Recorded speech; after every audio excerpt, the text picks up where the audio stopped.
CNN Radio. En Rosario, 89.5. Estamos en CNN Radio, son las 8:48, esto es con sentido común. Ayer hablábamos del tema energético desde distintos aspectos. Hablábamos de los subsidios, de la enorme cantidad de subsidios. Hablábamos de posibles cortes. Habida cuenta del calor que se viene y experiencias pasadas, un poquito más lejanas, pero que por ahí vuelven, ¿no? No sé, lo vamos a revisar. Hablábamos también de cómo cuidar la energía, es decir, revisamos varios aspectos ayer en distintas partes del programa vinculadas con la energía. Vamos a conversar nosotros ahora con el ingeniero Emilio Apud, fue secretario de Energía, y nos va a poder contar el estado en el que está este sector de la economía y de la vida de los argentinos. ¿Cómo le va, Emilio? Buen día, Marcelo Fernández. ¿Qué tal, Marcelo? Buen día.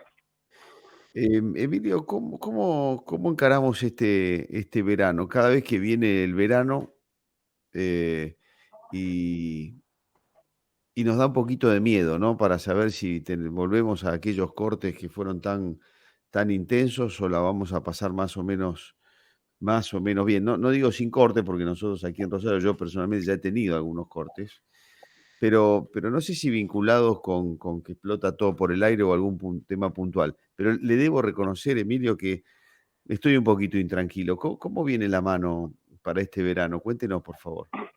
Bueno, el deterioro del sector eléctrico es paulatino, ¿no? Y está directamente relacionado con la falta de inversión, porque si la tarifa no cubre todo el costo, que el costo significa también renovación, inversión, la diferencia la paga parcialmente el Estado con subsidios, pero esos subsidios no cubren inversiones, entonces empieza a deteriorar la calidad del servicio. Y por otro lado, la señal que se da al consumidor, que ahora ya está casi en el 40% pagando de la tarifa, ¿no? Al menos en Capital y Gran Buenos Aires, ustedes pagan un poco más, creo. Sí, más. Ese porcentaje que están pagando los usuarios, dentro de un año con el tema de la inflación va a ser mucho menor, podemos llegar al 20% en el año 2023, hace que el usuario no use racionalmente la energía eléctrica, entonces aumenta la demanda, ¿no? En forma, yo diría, irracional, mientras que la oferta, por falta de inversiones, baja. Entonces estamos en el peor de los mundos, ¿no? Una demanda exacerbada con una oferta que no responde. ¿Por qué? Porque no se hacen las inversiones. ¿Por qué? Porque el subsidio no cubre inversiones. Esto ya sucedió. Lo que pasa es que el primer gobierno kirchnerista disfrutó, digamos, de el estado de capitalización e inversión que había heredado el sector energético, en particular el sector eléctrico. Pero bueno, en el 2008 se acabó la fiesta, 2009, y en 2013, 14, ahí fue la debacle, ¿no? El desastre con los cortes, etcétera. Y vamos hacia eso, ¿no? Lo que pasa es que, bueno, están en el segundo año, después de 4 años donde sí se hicieron inversiones. En el gobierno del presidente Macri se dieron señales, ¿no? Como para que aumentaron las inversiones. Por supuesto que tuvo un costo político terrible, a lo mejor porque no se comunicó bien, pero cuando comenzó el gobierno de Macri, pagando los usuarios el 15%, cuando se fue pagaban el 80%, pagábamos, Claro. ¿sí? Eso significa que se saneó la tarifa. Y para los inversores es mucho más racional que el usuario pague lo que cuesta a estar pendiente de que un funcionario le apruebe un subsidio, ¿sí? Entonces eso genera retracciones y desincentiva a las inversiones. Entonces, este año vamos a estar peor que el año pasado, y el año que viene vamos a estar peor que este año, salvo que se tomen algunas medidas, cosa que yo no creo ¿No Ahora, cree que Emilio, sí? sí, en época del presidente Macri, el aumento y la recuperación de la tarifa fue muy importante, también del servicio, se cortó mucho menos en ese, por lo menos en los últimos años. Em, Ahora, en el primer gobierno o en el gobierno de Cristina Fernández, los subsidios a la energía eran un agujero negro que yo no sé, creo, yo tengo la cifra en la cabeza, a lo mejor me equivoco, 10.000 millones de dólares representaban para la Argentina, dólares que en ese momento, al principio por lo menos había, y ahora ya no hay. Se van a encontrar entre la espada y la pared, ya se encuentran entre la espada y la pared, me imagino.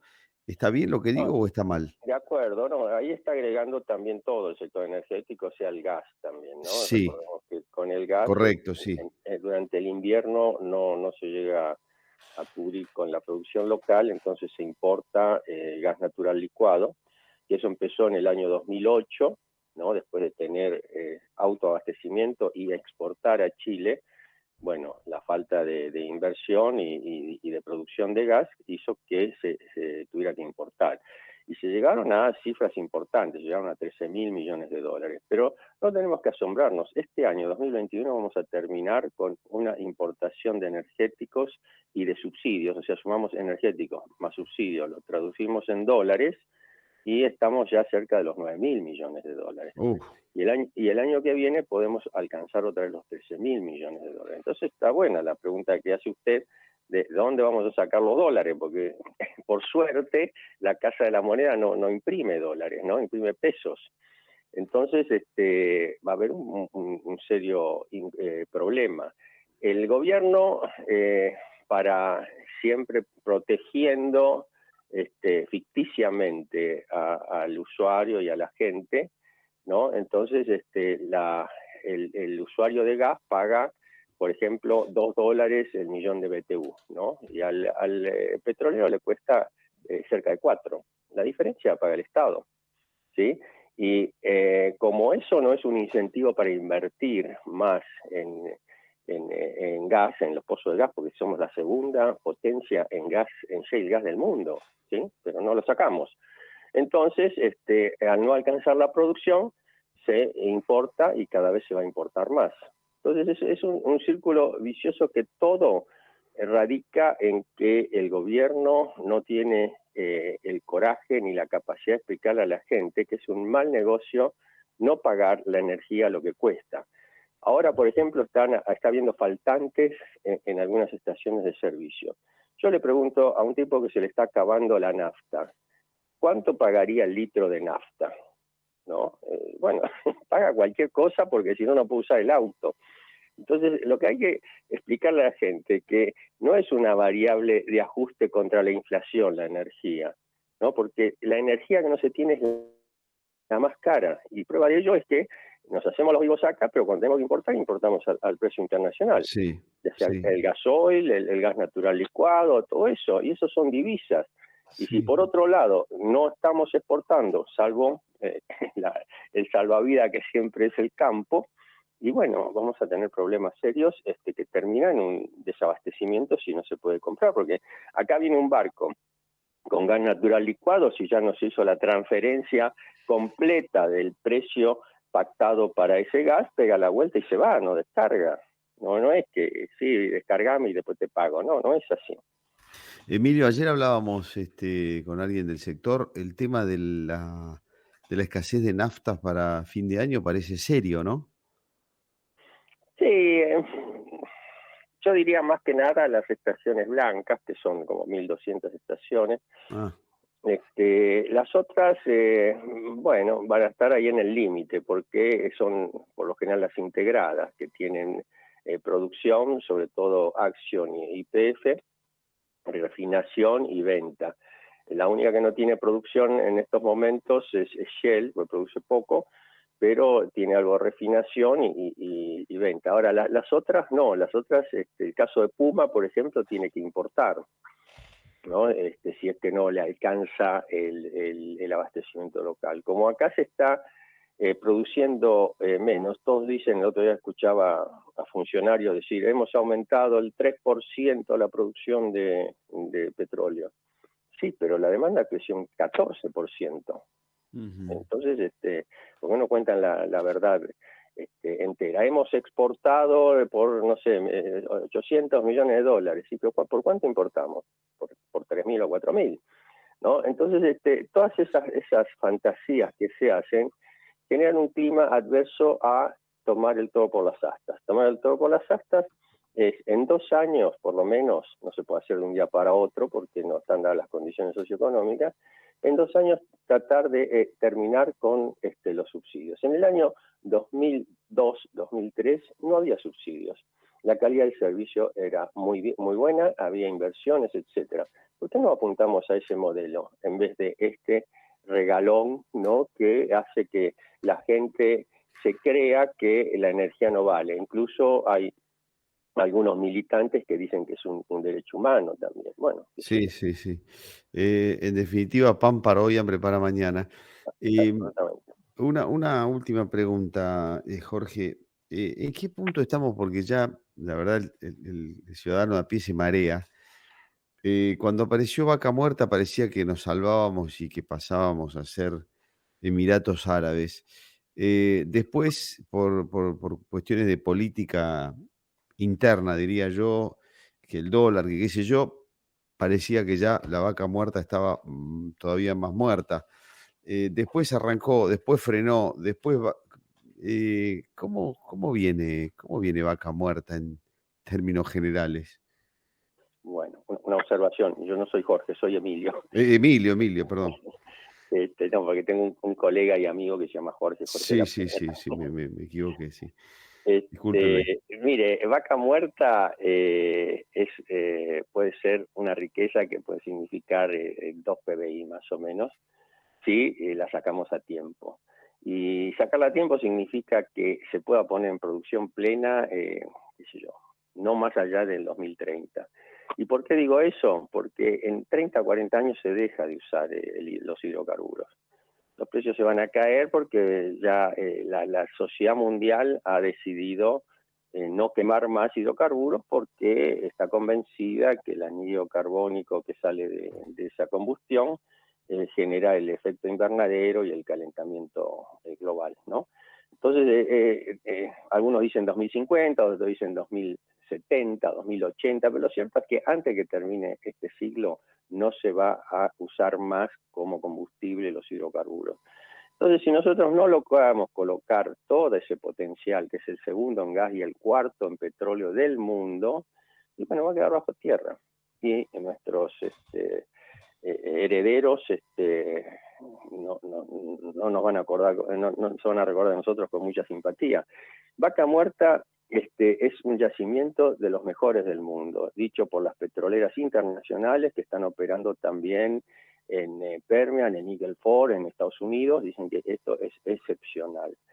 Bueno, lo que pasa es que no están dadas las condiciones macro, por ejemplo, no está claro el sistema impositivo, no está claro el tema de los dólares que trae un inversor, que no los puede sacar, que se los cotizan a la mitad del valor de mercado, las leyes laborales, es decir, todos quieren picar de esa riqueza, ¿no?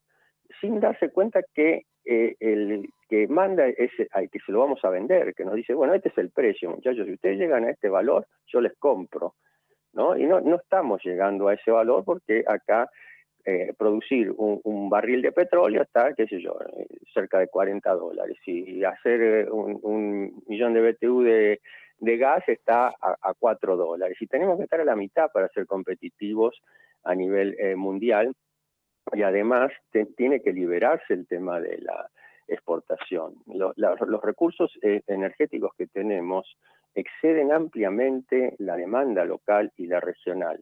Entonces, si no cambiamos la sintonía y dejamos de pensar en chiquito, de abastecer acá, todos los petroleros viven de lo que le venden la nafta y el combustible acá en la Argentina, no hay mucho más.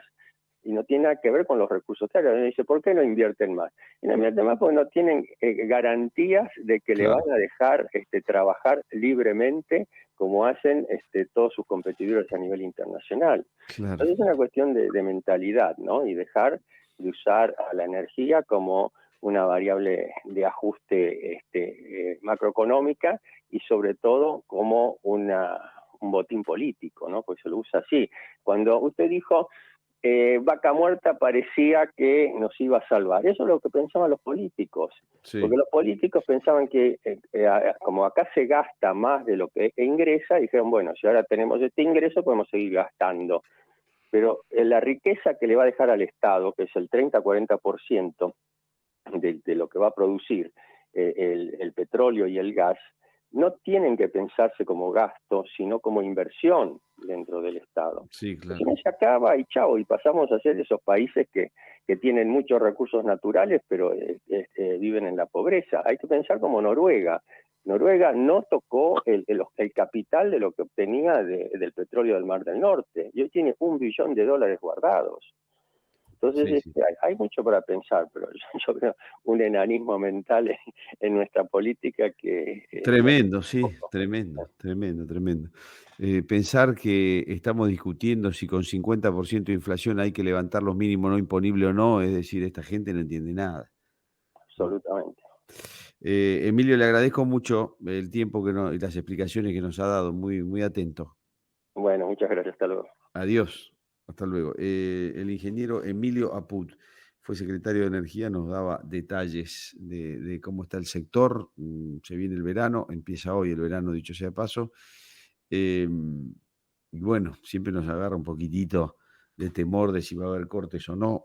Un sector que también este sector se está deteriorando, evidentemente, por las malas políticas aplicadas por el gobierno de Alberto Fernández, que ha dicho que si las condiciones están dadas, las vamos a escuchar ahora en un ratito, va a ir por la reelección. Vamos, Alberto, todavía. Vamos, Alberto, todavía. Bueno, qué capuche. Alberto, la reelección. ¿Se lo imaginan ustedes, Alberto, yendo por la reelección? ¿Y se lo imaginan reelegido? Ya sería mucho eso, ¿no? Tiene que tener una imaginación extraordinaria para eso.